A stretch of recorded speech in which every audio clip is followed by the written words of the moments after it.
Et bonsoir à tous dans le nom du Seigneur. C'est pour moi une joie et un privilège de pouvoir vous raconter ma vie, comment le Seigneur m'a ramené à lui. Moi, je suis un jeune garçon qui a toujours connu les choses de Dieu. Mes parents, ils étaient chrétiens, ils m'ont toujours éduqué dans les choses de Dieu.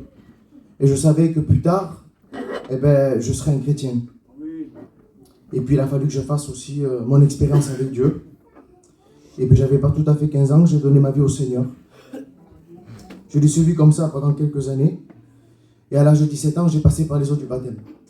Le Seigneur m'avait baptisé du Saint-Esprit.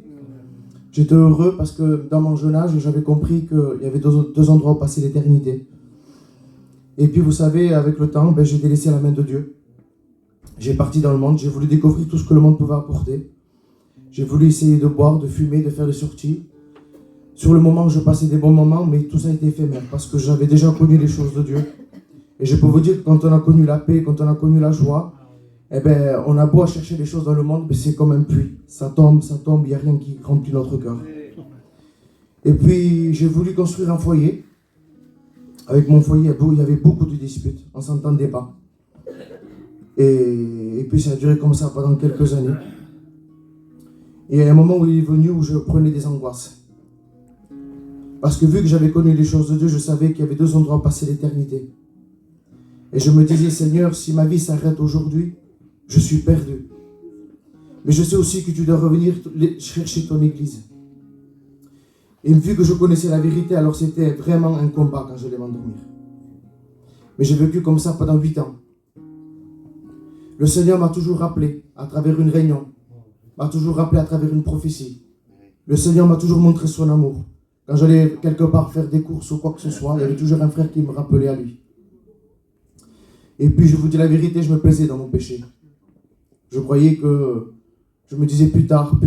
Je me suis tellement éloigné qu'au final, après je me posais des questions. Je disais, tu crois que tout ça est vrai? Parce que vous savez, l'ennemi, lui, il veut vous détruire. Et il veut prendre tout ce que vous avez vécu avec Dieu, il veut vous le faire oublier. Il veut vous faire croire que dans la vie, vous allez être quelqu'un de bon, vous allez être riche, que vous allez avoir tout à vos pieds. Mais tout ça, c'est pas vrai. Je connais toutes les personnes que je peux connaître autour de moi. Personne n'a réussi, tout le monde est pareil. Et puis là, il y a quelque chose qui s'est passé dans mon cœur. Il y a comme un déclic. Je me suis dit, tu vois, les choses que la parole de Dieu nous enseignait aujourd'hui, elles sont en train de se réaliser. Et je me disais, Seigneur, tu vas venir chercher ton église et je vais être perdu. Alors je monte dans ma caravane, je parle avec ma compagne, je lui dis, écoute, moi je dis, je vais aller à la Réunion. Je vais laisser faire le Seigneur. Et puis je dis, si le Seigneur me bénit, je dis, je redeviendrai un chrétien. Mais je dis, pour commencer, je vais aller à la Réunion, je vais laisser faire Dieu. Et puis vous savez que quand on vit avec un cœur disposé dans une réunion, avec un cœur vrai qu'on recherche Dieu, je peux vous dire qu'on peut le trouver. Parce qu'il y a beaucoup de personnes que j'ai pu entendre qui me disent, je cherche, je vais à la Réunion, je ne trouve pas. C'est parce que tu ne viens pas avec un cœur sincère. Et puis j'étais là, je suis venu dans la Réunion. Et puis c'était une réunion de jeunesse. C'était le 2 février 2020. Et puis ils ont fait un appel. Et là, l'ennemi est venu dans mon cœur, il m'a dit, va-t'en. Il dit, tu vas être visité par le Saint-Esprit, tu vas être renouvelé, tu vas être béni, tu vas sortir, tu vas recommencer dans ton péché. Ça ne sert à rien, tu n'y arriveras pas, sors. Et puis là, le pasteur vient me chercher, il me dit, lève-toi. Je me suis levé, je me suis mis au devant. Et là, quand les pasteurs m'ont posé les mains, j'ai été visité du Saint-Esprit. J'ai été renouvelé du parler en langue. Quand je me suis assis sur ma chaise, j'ai vu ma vie défiler. Je vous le dis en simple mot, mais moi qui l'ai vécu, c'est une chose qu'on ne peut pas expliquer. J'ai vu ma vie défiler, j'ai vu tous les souvenirs que l'ennemi m'avait pris, que Dieu me redonnait. Quand dans ma jeunesse, j'ai été béni, que j'étais heureux, que j'avais la paix, et que tout ça, pour moi, c'est encore possible.